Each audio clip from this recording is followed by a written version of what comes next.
Today we're very pleased to welcome Liz Wiseman. Liz is the author of this compelling book called Multipliers, How the Best Leaders Make Everyone Smarter. She worked at Oracle for 17 years and last headed their corporate university and oversaw lots of strategic planning around the development of human talent. And now heads a company called the Wiseman Group. So, let's get started here. In the foreword for your book, written by Stephen Covey, he highlights the fact that the workforce in the last century was focused on productivity, where the most important challenge was, increasing the demands of the factory, essentially. And that in the 21st century, the focus is going to be on what Peter Drucker called the knowledge worker and how to maximize the intelligence in a company, in a workforce. Liz has done research, and she's going to get into this in a minute here, where she went out and researched and interviewed, I believe, 150 companies, 150 leaders. We studied 150 leaders. Okay, and she's come up with this term called the multiplier effect. Let's watch this video first, and then we're going to dive further into multipliers. What is the fate of the smart and the talented? The corporate world finds smart, talented people and promotes them into management. But many of these leaders never look beyond their own capability to see the full genius on their team. Have you ever worked around someone who made you feel smarter and more capable? We call these leaders multipliers. Have you ever worked around someone who made you question your own intelligence? We call these leaders diminishers. They may hire smart people, but they quickly put other people in the background. They are smart leaders, but they shut down the smarts of others. Diminishers come at such a high cost, they waste talent and intellect that sits right in front of them. Organizations can't afford diminishers. I worked in senior management at Oracle for 17 years, and I worked around a lot of really smart executives. I saw how some leaders literally shut down brain power in the people around them. Yet other leaders seem to amplify the intelligence of the people around them. These leaders were multipliers, intelligence multipliers. I saw this pattern with other executives, and I was determined to research this to find out why. My first discovery was my research partner, Greg McEwen, at the Stanford Graduate School of Business. Together, we studied 150 leaders in 35 companies over 4 continents in pursuit of one really big question. Why do some leaders drain intelligence while others amplify it? So what did we find? We found that diminishers and multipliers did many things alike, but a small number of things differently. 5 in particular. Multipliers act as talent magnets, liberators, challengers, debate makers, and investors. Multipliers get so much brain power from their people that the workforce is essentially doubled for free. Multipliers come from all walks of life, from corporate boardrooms to our school's classrooms. They are leaders like Lutz Ziob, Bill Campbell, Wangari Maathai, and many more. These people are real, and the way they lead can be learned and it can be developed. What would happen in your organization if you operated more like a multiplier? Imagine what is possible with access to all the intelligence that sits in your organization. So let's dive in. Tell us what the research you did, and let's step back a little bit and give us an idea. What motivated you to do this? Oh, the motivation was clear. It was this escalation between an observation that somehow over a couple years' time escalated to an obsession. And I observed this when I worked around all these senior leaders. I just watched this, and I watched how some people were geniuses around some people, but then so off their game and shut down around others. And it was just an observation I had over years of working. And I left Oracle 5 years ago, still quite curious about this, and I began coaching other executives, particularly high-tech executives, and I saw it again, and this curiosity started to escalate. And I was working with one particular executive, and I was trying to help him see this dynamic on his own team. I went looking for some research off to, Harvard Business Review, and I looked at all, strategy and business, all the places I thought I could find research, and I couldn't find it. And not being able to answer this question turned it into a little bit of an obsession of, I need to know, someone needs to study this, because I think it's important. I think companies are leaving a lot of intelligence just wasted on the table, and in some ways I've come to see it as the new corporate crime. There's the theft of property, there's the theft of intellectual property, and now I think we're looking at a waste of a huge amount of intelligence that sits inside organizations. So it turned from an observation to a curiosity to a bit of an obsession. And this research happened over a couple years? Yeah, a couple years. And the folks you chose to identify to interview for this, was it industry specific? Was it gender based? What sort of parameters Who did we go? Who did you go to interview? So we went to people who had just had work experience. So our first criteria was, let's go talk to people who are successful professionals, people who've had successful careers, they don't have an axe to grind, and they can look back on their career and identify different environments they've worked in.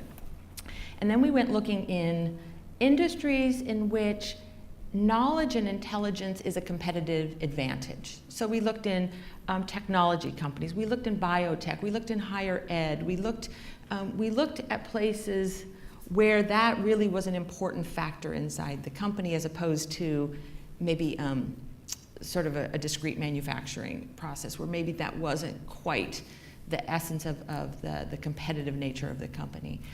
So we went out and we just talked to people. We asked them to describe these different environments. We hadn't asked people to describe multipliers and diminishers. We didn't have those terms yet.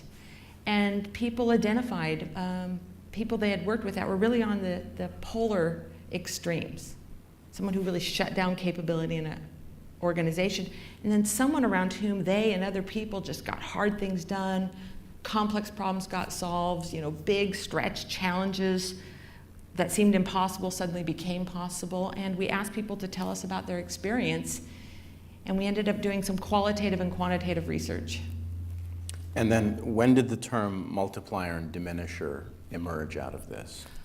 Well, multiplier emerged when I was expressing the idea to one of the executives that I coach, and I was telling him, some of these leaders have this viral, infectious intelligence, that their intelligence becomes infectious in the organization. And he said, Liz, I think I understand this. It's like these leaders, they're amplifiers. And from amplifiers, I kind of just took that to, I think actually it's more than amplify, they kind of multiply that intelligence. And then suddenly I'm out, Googling and trying to find who's written about intelligence multipliers. Well, no one. And I just said, well, I'm actually just curious, I need to study this. And for multipliers, we had every other term. We had dividers, and somehow we settled on diminishers. It seemed to describe what happens. They really diminish, they damper the intelligence of others. I'm going to throw a few words out, and let's just sort of break them down, because sometimes they're confusing to people. You're using the term intelligence in an organization. Yes. And then we, borrowing from the term Drucker coined, we talk about knowledge and the knowledge worker. So we have intelligence, knowledge, and then within organizations there is information. Mm-hmm.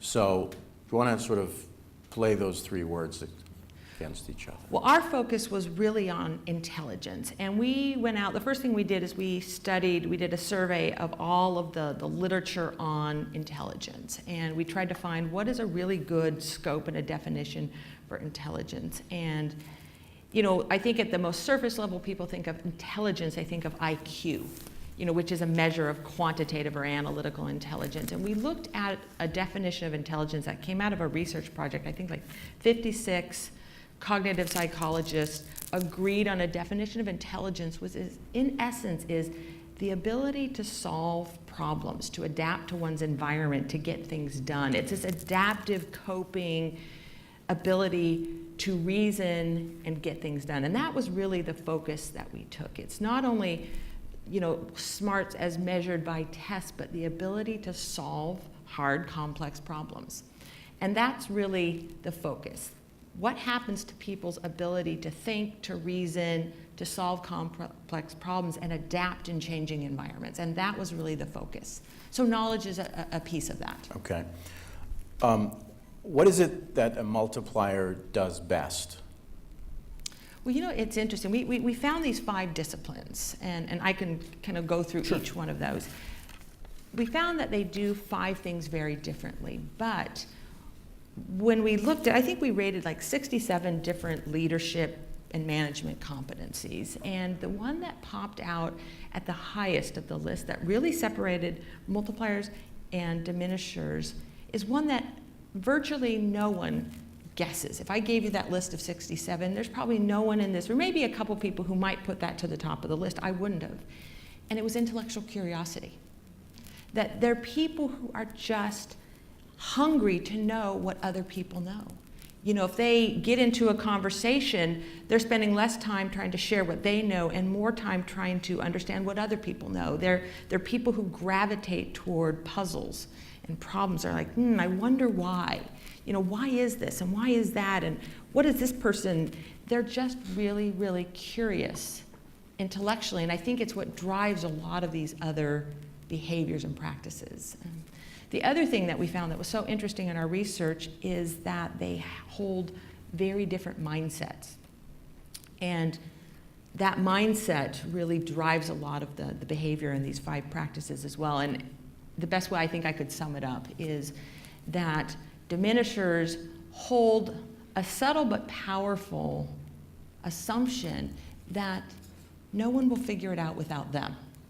That they're, it kind of leads to this, what I call a central intelligence model. It's like, me and my great big brain, this is why I'm leading this organization, and people are not going to figure it out without me and my great big brain. It's like a hub and spoke model. Things have to go through me. It's why they may not take vacation.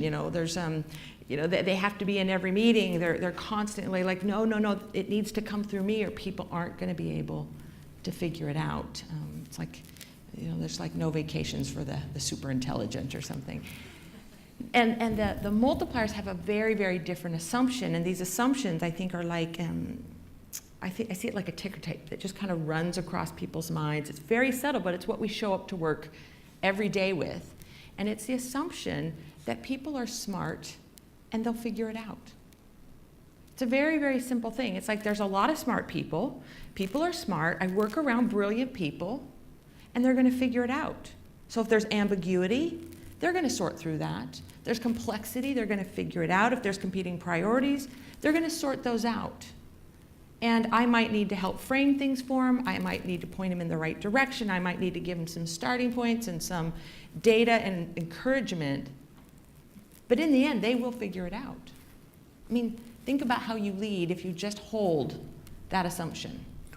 So, there are a lot of diminishers who are leading very successful companies.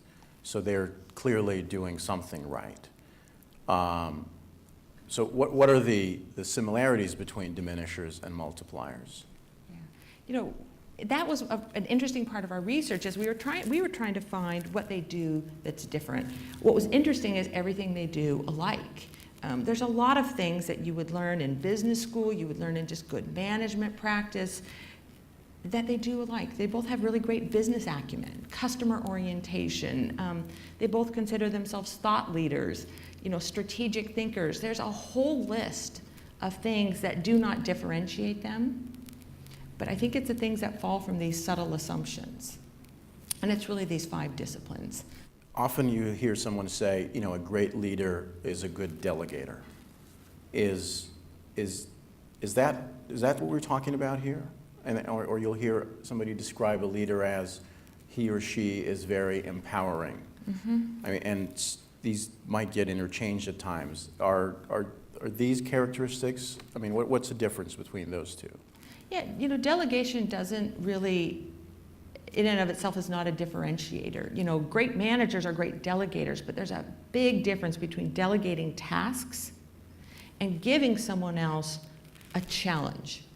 It's a totally different form of delegation. You can delegate piecemeal work. You can even delegate whole projects. But to delegate to someone a challenge, here's something we don't know how to do. It's really important to our organization. Here you go figure this out. You know, I think you're smart and I think you're going to be able to figure that out. It's a very different form of delegation. It's really playing the role of a challenger and passing ownership to someone for a hard, complex problem. Because it's how we learn, it's how we get smart, is by solving hard, complex problems. And in essence, what these multipliers do is they are shameless about asking people to do really hard things. They don't make it easy for people. Now, you worked at Oracle, Yes. and you've worked in Silicon Valley, fairly early in the company. Mm-hmm. Okay, now, the culture in a company that's, you know, say several hundred to maybe up to 1,000 companies, 1,000 employees, versus a 20,000 person company, you know, in 100 countries around the world. Does one environment favor a leader easily being a multiplier versus in sort of a larger structure? Yeah, certainly I think as organizations get large, it gets harder to have this kind of pervasive multiplier culture. I've seen organizations struggle with this, but when you look at a small organization, when I joined Oracle, and I was sharing some of this experience with you, it was this phenomenal environment where they hired a lot of really bright people, and then they just gave them big, hard things to do. I think I was telling you when I was 24 years old, I was a year out of business school, I was a year into my career, and they said, hey Liz, we want you to manage the internal training group. And then 2 weeks later they said, and you know what, by the way, we want you to build us a corporate university. I was like, I'm 24 years old, I'm a child, like, you know, I am not qualified for this job. And I remember saying, I don't really know how to do it. And I really don't know if it was because Larry Ellison and some of these senior leaders personally believed in me, or if they just didn't have anyone else around who could do it. But it didn't really matter because the effect was the same, which is we've got this huge job, and you know, it may feel like it's 2 sizes too big for you, but you know what? Go. And it was incredibly liberating to have an organization say, you know, you seem bright, you seem like you're going to figure this out. This is really important to us. We've got, you know, we're doubling in size every year. We've got a lot of people to train. Go. And it was amazing, that experience. Holding on to that as you become a large company can be difficult. But I would contrast that, Ted, with the challenge that a lot of startups face. We've gotten a lot of really interesting feedback from the venture capital world on the book, because they're funding companies that are led by a founder who often has a lot of intelligence, a lot of ideas in his or her head, and they need to figure out how to scale a company and grow it big when historically it's been dependent on often 1 or 2, a very small set of people who have a set of ideas. I'll give you an example. When we were finishing the book, I'd sent the manuscript off to John Doerr, who's kind of the grandfather of the venture capital world in Silicon Valley. He started Amazon and Google and Sun Microsystems, like the list goes on. And probably, you know, the great venture capitalist of our time. I sent the manuscript. He really loved it. He wrote a very nice endorsement for the book. And I read his endorsement, and I said, I can't print that, because in his endorsement, it's right there on the back. What Do you want to read it? What does every successful CEO and CFO have in common? They are multipliers. Learn how they change the world through others. Yeah. It was a little bit longer when he sent it, and it said, you know, what does every successful CEO have in common? They're multipliers. And I read that and I thought, well, I can't publish that because that's not true. You know, I'm not sure every successful CEO is a multiplier. I can drive up Highway 101 and down Highway 280 just in the Bay Area, and I can point to a bunch who I think aren't. Why don't we do that? Yeah, we'd like to bring the map up, and so I get really nervous when I see this email from John, and I'm like, oh, John didn't really mean that. surely he didn't mean that. So I just took the liberty, because I was in writing mode, I'm like, let me just edit this for him. So I just kind of like softened that up. I massaged it a little bit. And I think I'm being extremely helpful to John, because surely he didn't mean to say that. And so I send it back to John. I said, John, I'm not sure that they're all multipliers, every successful CEO. So I've just done some rewording on this. Why don't you take a look? And then he wrote back. And he said, Liz. Well, that's how I read it. Liz, comma.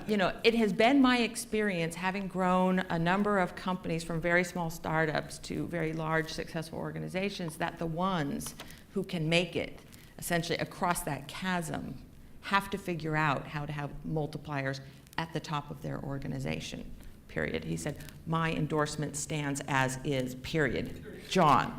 I was like, okay, I guess I'm publishing that, And I don't know that I fully believe that. It's an interesting perspective, but here is someone who has built a phenomenal, unprecedented number of successful companies, and he's seen the challenges from going small, founder, genius-led companies into large, sustainable organizations.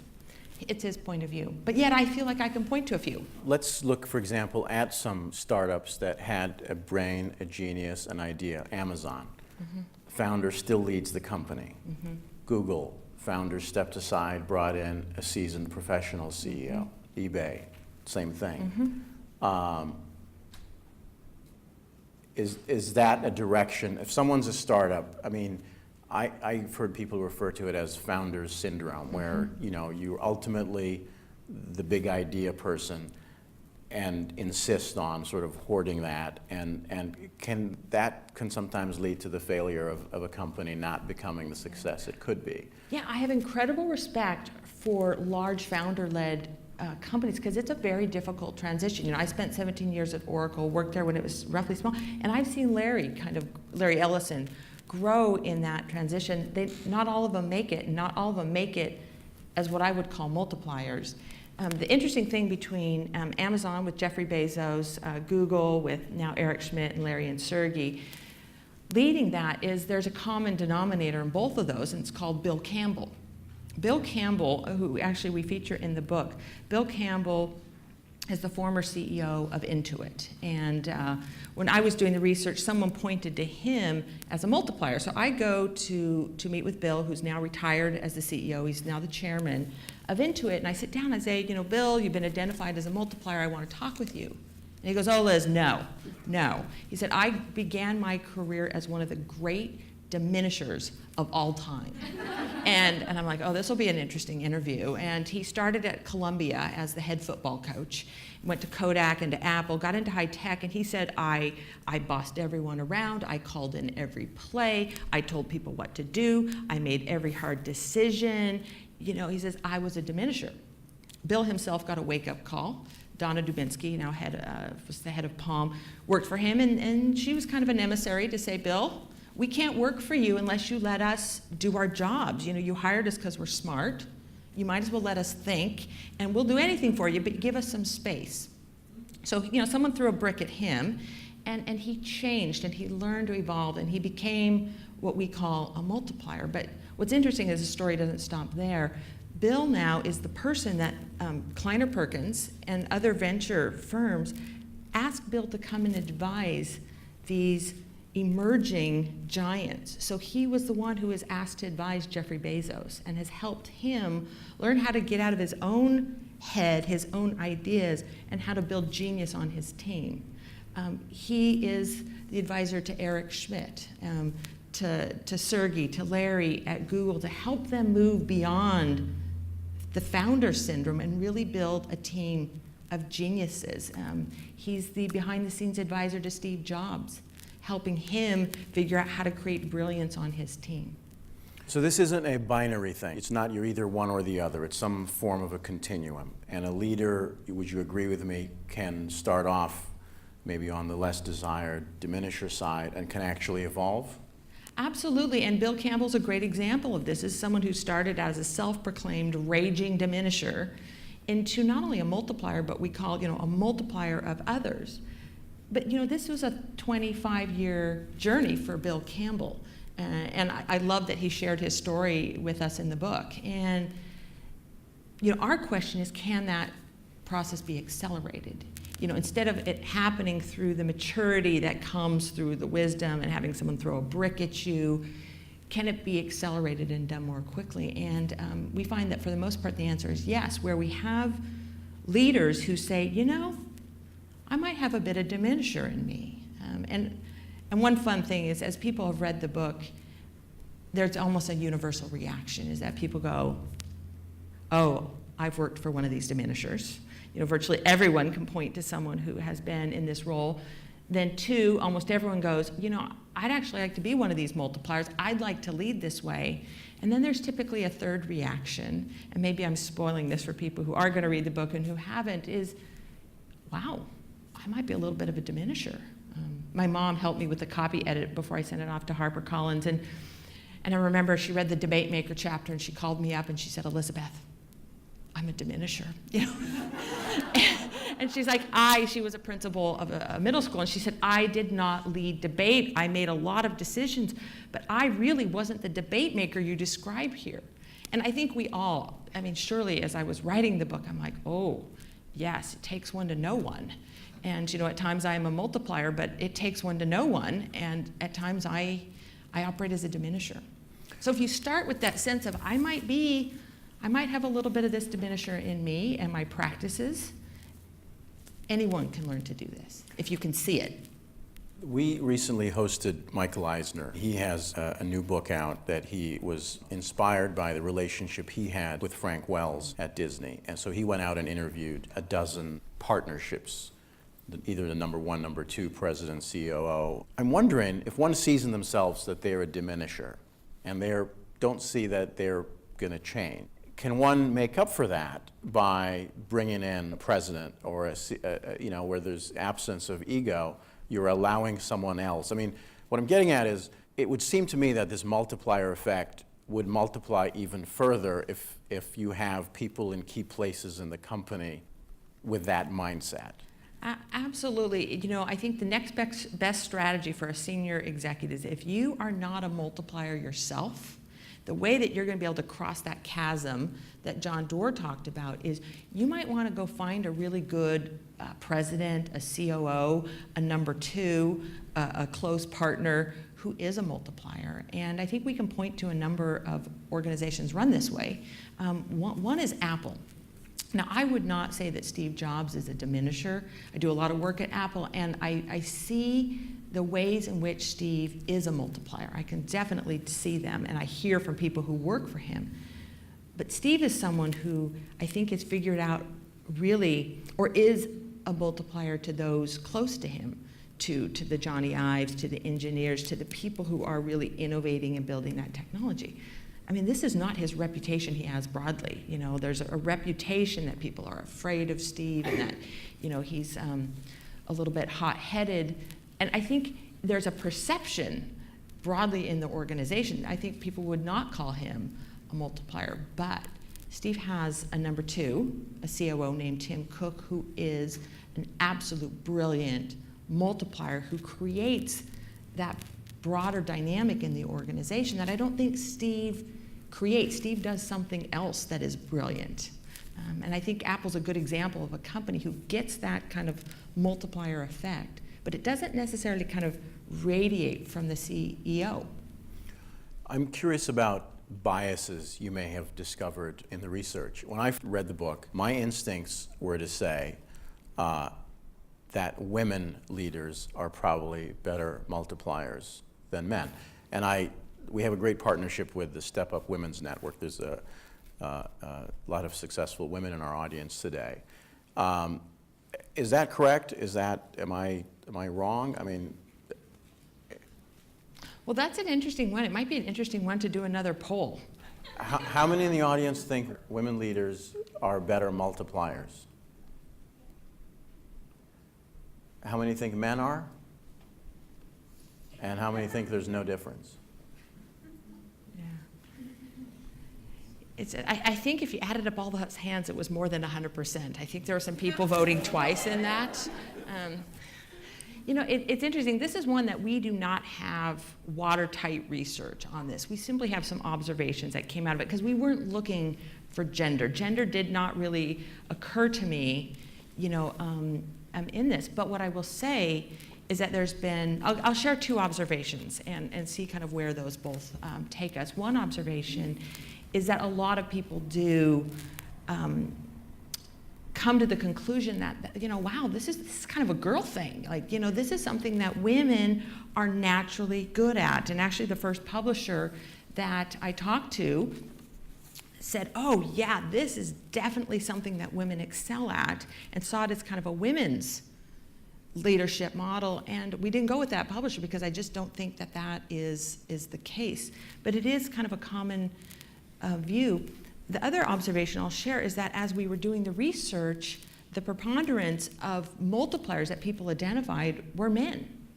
And over again, lots of men. Now, you could argue that that is based on historically who's been in leadership positions, but there's a lot of, surely there are some parts of the model that you would maybe attribute to stereotypical female kind of qualities. I'm a little reluctant even to say what those are because we might end up starting like a little bit. Well, if you say them, it's fine. If I say them, it's fine.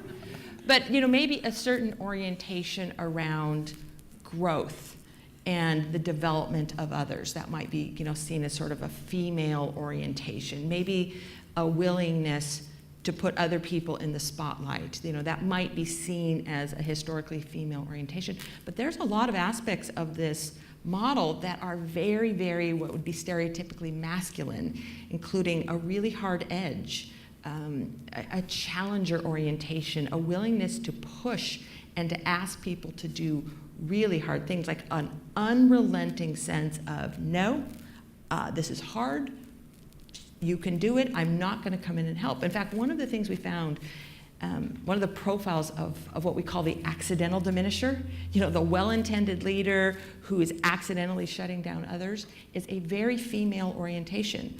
And maybe I'm calling it female because it's something I tend to do. It's the rescuer.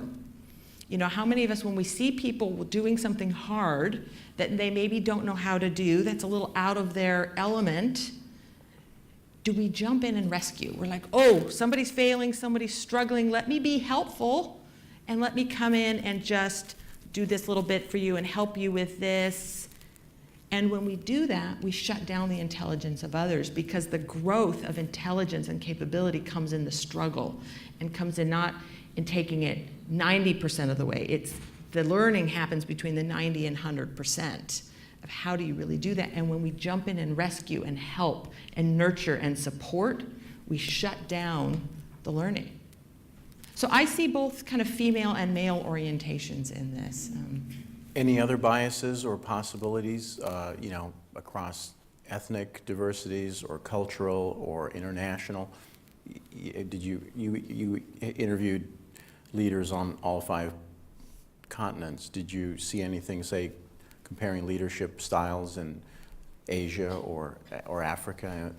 And we did. We saw multipliers, we saw diminishers across all continents. One thing that we found that was interesting is there are certain cultures in which the multiplier orientation is a difficult one, because the multiplier orientation is not a hierarchical orientation, which is I'm the boss and therefore I am smarter than you, and my boss is up here on the org chart, therefore she is smarter than me. Like we have this subtle sense of, when you have an org chart, you kind of assume that the smart people are up at the top. And there's certain cultures where hierarchy is really deeply embedded in those cultures. Asian cultures are an example where the research we did out in China and Korea, people said, wow, some of this is deeply ingrained, this sense that people who are subordinates need to kind of hold back around the more senior people. So I think there's cultures in where historically this idea of sort of challenging and pushing and giving 100%, regardless of rank and hierarchy, is difficult. But I also think those same cultures have orientations around team and unity and harmony that actually might cause them to adopt more quickly some of these new forms of leadership. We recently hosted Tony Hsieh, CEO of Zappos. He talked a lot about a culture the company has. Does a corporate culture foster or diminish a multiplier mindset? Absolutely. The culture will be the biggest determinant of it. I think one of the things that we found is this accidental diminisher dynamic. And so many people who have read the book or been exposed to the ideas have said, they come to us and they go, wow, you know, Liz, I feel like I have the heart and the soul and the mind of a multiplier. Like, this is who I am. But I have been working in a diminisher culture for so long that I've gone native. You know, I know I am a multiplier, but I have lost my way in diminisher land. And there are a lot of people who feel like their culture has swayed them over into the diminisher side of this. And I think for a lot of people, just seeing that helps them move. Culture is very powerful, as we know. And in many ways, it can be more powerful than an individual's intent. But what's been fascinating, the vast majority of multipliers we studied were people who were operators inside a larger organization. They weren't the CEO. They weren't the sole kind of determinant of direction and culture. And we found so many people who were raging multipliers in diminisher cultures.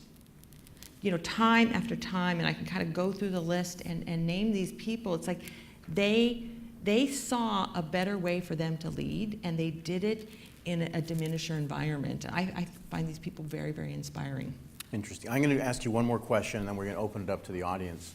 So if you have any questions, Jen will bring the microphone to you. How does one seek out a multiplier to work for? And if you're on the other side of that equation, how does one hire multipliers? Yeah, I think there's like a very straightforward way you can do that is look for evidence around these 5 practices. You know, this idea of being a talent magnet, a liberator, a challenger, a debate maker, an investor. And the book is full of all sorts of behavioral practices. And one of the things that we have in the book is at the end of every chapter, it's kind of like, here are the practices. So you can look for these kinds of things as you are trying to hire someone into your organization, or maybe more importantly, if you're shopping for a boss. I had a really wonderful friend. He read the book, smart guy, Harvard MBA, great, you know, successful career. He came to me and he said, Liz, actually he had been working on becoming more of a multiplier himself. He's actually, there's a little story about him in the book. And he's like, Liz, I have decided to quit my job and I am going to go work for a multiplier, because I find that I personally get swayed too much when I'm working for a diminisher. And so he went on a shopping spree trying to find a multiplier boss. He's like, well, you help me do this. So that's been a fun project.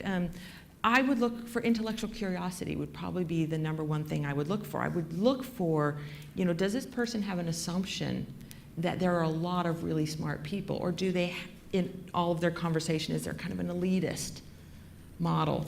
And I'll share with you 2 interview questions that Tom Friel gave to us. Tom Friel's the former CEO of Heidrick & Struggles, spent his career finding and placing executive talent. It's 2 questions he looks for, and he said, you know, Liz, this will help people find multipliers. One is he asked people to talk about their team. You know, people who are in managerial situations. You know, tell me about your team. And it's not what they say that's important, it's how long they talk. That's what he listens for. A diminisher will tell you a little bit about his or her team, and that conversation will last maybe 30 seconds, a minute, you know, and they're very quickly going to go back to, let me talk to you about me. You know, let me tell you about all the things I've done. After all, this is an interview. He said a true multiplier will talk for minutes and minutes and go on at length about the capability of their team, what their team does, where they've come from, where they're going, how they work together. They can hold that conversation for a long period of time. The other question he asks, you know, for someone who's an incumbent sitting inside a job, he asks, who here in this organization that you're in is here because of you? You know, what we found is that multipliers are great talent magnets. They're more than just talent scouts. people are attracted to work with them. People want to go work for them because they get to be smart. They get to solve hard puzzles and challenges. They get stretched and grown. The spotlight gets put on them. You know, these multipliers are huge career accelerators to other people. So he looks for who has moved from job to job to job because of you. You won't find people moving with diminishers. So it would be something I would look for if I was looking to hire a multiplier or to go to work for them. I would look for their reputation and who travels with them as they move between, you know, companies or between divisions and roles. Hi, I'm Jamie from the Step Up Women's Network. We are a nonprofit. We're small. We have only 12 full-time staff. We have a supportership of over 50,000, and so volunteers are also sort of the lifeblood of our organization. Do you feel that it's important to have a multiplier management style with volunteers as well, and how do you sort of manage those dynamics of having to have a little bit more of a control and reining in with volunteers versus paid staff? Yeah. So with the a volunteer organization, this is actually where we think a multiplier orientation is most important. You know, what we were looking for, all this latent capability, and what we found in our research, I don't think I've ever really said it, is that multipliers get twice the capability than diminishers. Multipliers get virtually 100% of people's intelligence and capability, whereas diminishers, our research showed, got 48%. Well, in a hierarchical organization, a paid organization, you can squeeze a lot of capability out of people through command and control because people work for you. You know, you can get away with a lot of tyrant behavior. But what we looked for in that difference between that 48% and that 100, a lot of that is discretionary energy. It's the going beyond doing the basics of the job to get, like, I'm giving you all of my brain power, all of my energy, my emotional commitment as well, and that is what the multipliers get. You know, volunteer-based organizations rely heavily on that, and I think too many volunteer organizations rely on people's emotional commitment to a cause, which I don't think is powerful enough to really get 100%.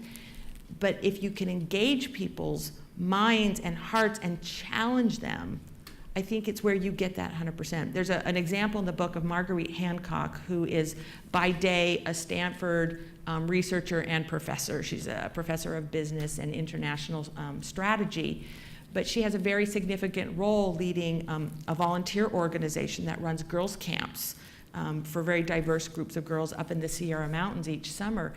And when I studied her and I talked to 6 different people on her management team, no one paid, no one who works for her full time, one of the things they said about Marguerite is she is shameless about asking people to do hard things.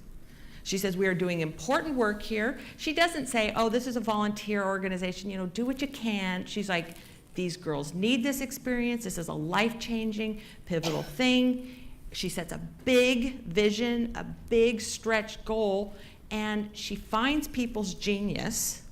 She puts people to work. She acknowledges that genius, and then she asks people to do impossible things. And people say, man, working for her is exhausting. Every time we run camp, I am exhausted. I have given everything I had to give, but I cannot wait to sign up to do it again. And people simply described working for diminishers as exhausting, just exhausting. And you know what I think is really interesting about this is, isn't it odd that being utilized at half of your capability is exhausting and being utilized at 100% is exhilarating? I think this is what's behind a lot of burnout inside organizations. I think people will do anything for you if you find their intelligence, you respect it, you give them a huge challenge that forces their intelligence to be used and grown, and they will do anything. Yeah, question back here. Did you find any diminishers out of fear of being found as irrelevant? If they've got their teammates as being empowered and doing all these great things and being noticed, that they're out of the fear that they're not going to be needed because all these other people are doing the things and can't really see what their job is. Absolutely. I think diminishers tend to operate with fear. They create fear and anxiety in their organizations, that shut people down. But I do think they operate out of a sense of fear. And one of it is a fear of maybe I'm not as smart as I wish I was, therefore I need to be in a constant campaign to prove my own intelligence. And I think there's a sense of fear of, well, what if I'm not the smartest guy in the room? Well, then who needs me? And, it sounds horrible, but I can't tell you the number of people who either I'm coaching or been to one of our workshops or just in a setting like this kind of come up and go, yeah, like, I love this idea. I want to be a multiplier, but what about me? Like, what's my role? Am I going to be needed? And I think there's a lot of people who are afraid to do this. There is something that I feel like I did not do a good job of in the book. And if I could do it over, I would do a much better job of like writing what was going on in my head, which is the sense of multipliers are not passive leaders, and they don't have to cloak their own intelligence to bring out intelligence in everyone else. A multiplier uses everyone's intelligence, including his or her own. Like, they get to be all the way smart. They get to be brilliant. They get to be a genius. They just can't be the only one. And I don't feel like I screamed this as loudly as I needed to in the book. And I think that's what people are afraid of. They're like, well, wait a minute. This means I get to be like some neutral, non-evaluating, facilitative leader who is a servant of the group. No, nothing like this. You get to be brilliant and smart and demanding and challenging, and you do that with your people. So you get to be one of the smart people as well. But I think people are really reluctant, like, wow, maybe no one's going to think I have a single intelligent thought going on in my head if I don't dominate the conversation and do all the talking. One of the things we try to do is help people think about how to use their intelligence, like to ask the right questions rather than have all the answers. That's one way to make that shift. Other questions? I'm John Holborn. I'm in the executive search business, and so I see this a lot, and certainly I look for multipliers to put into organizations. Of course, I've made the capital mistake of putting a multiplier into a diminisher organization or vice versa, and of course, we know what happens there. I think the number one issue that I find that helps me to pull people out of organizations for them leaving everything they know to going to everything they don't know is because they are underutilized with respect to their intellectual capacity. Mm-hmm. And I'm thinking of a quote by Paul Hersey in his book, Management of Organizational Behavior, that 35% of all employees are able to function at 35% of their capacity without being fired. And of course, the delta between full utilization and underutilization obviously is the win-win that you talk about in your book. Can you talk to us for a moment how we can bring that 35% up to 100? Yeah, this is the essence of the question, is how do you take what people are settling at? And I think it comes down to asking. You first have to know how much intelligence are you utilizing. And we have a little tool where we measure this. It's a very simple question. But I'm thinking of one person that I worked with, and she was in the learning and development business. She read an early manuscript of multipliers. She came to one of our workshops, and she's like, I am a multiplier. Well, then we did a 360 assessment asking how much of your intelligence is this person actually getting on the job, and she found that that number was well below 50%. So in her head, she was a multiplier, but she absolutely was not getting this capability. So it starts with finding out, and you can either use a tool to do that, or you can simply ask people, how much of your true intelligence and capability do you feel like you get to use in this role? And people will tell you. If you ask it right, not like how hard are you working. If you ask how hard you're working, you're going to get a number that looks a lot closer to 100 than 35. But if you ask this question right, how much of your intelligence do you get to use? Am I really inviting you to use? If you take responsibility for that, people will tell you what this number is. They'll give you a really good range, and then you simply have to ask the second question is, what can I do to get more? What could I do that would allow you to use 100% of your intelligence and your capability and your energy on this job. And if you ask that question and then you shut up, people will tell you, oh, well, you know, if you just ask me more questions, if you involve me earlier in the process, if you gave me problems without the solution, I can give it all.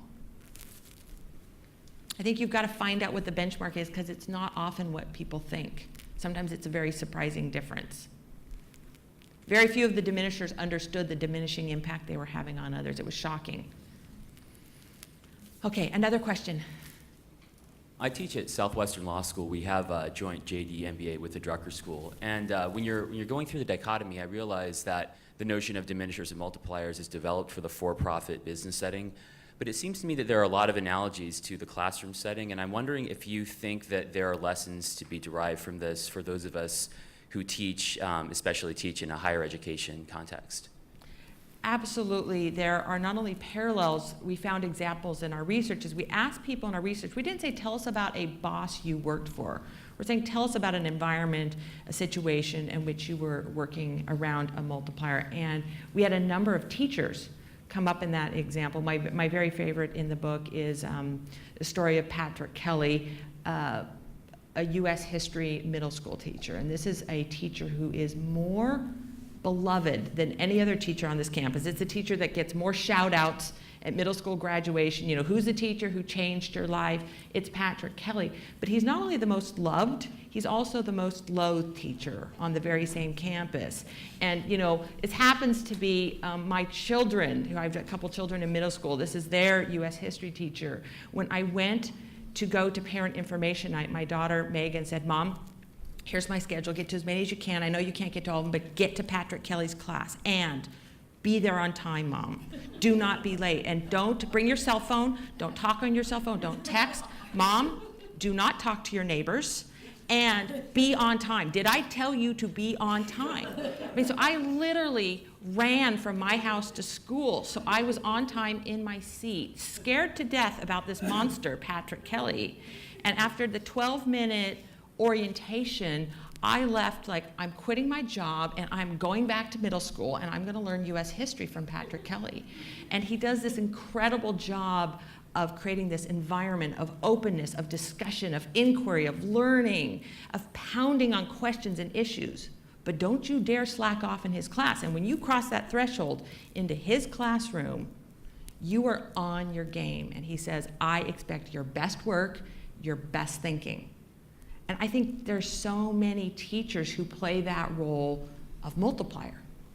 There's also a lot of teachers who play that role of diminisher. Like, you are here to learn from me, the fount of all knowledge, and you know, you have your role and I have my role. We think that we're happy to see this message going into corporations. We are thrilled to see this message going into school systems, and we are getting so many inquiries from schools who want to help build multiplier cultures in their classrooms and in their districts. Let's do two more questions. My name is Christine Brock. I'm self-employed. My question is this. If one is stuck working under or working with a diminisher, because I do a lot of nonprofit volunteer work in a club, a GFWC club, and the woman at the top, without doubt, is a huge diminisher, and she is making everybody sick, and she exhausts everyone. In the meantime, how do you cope? How do you empower yourself to deal with it? Because there are times when I just want to walk away from this.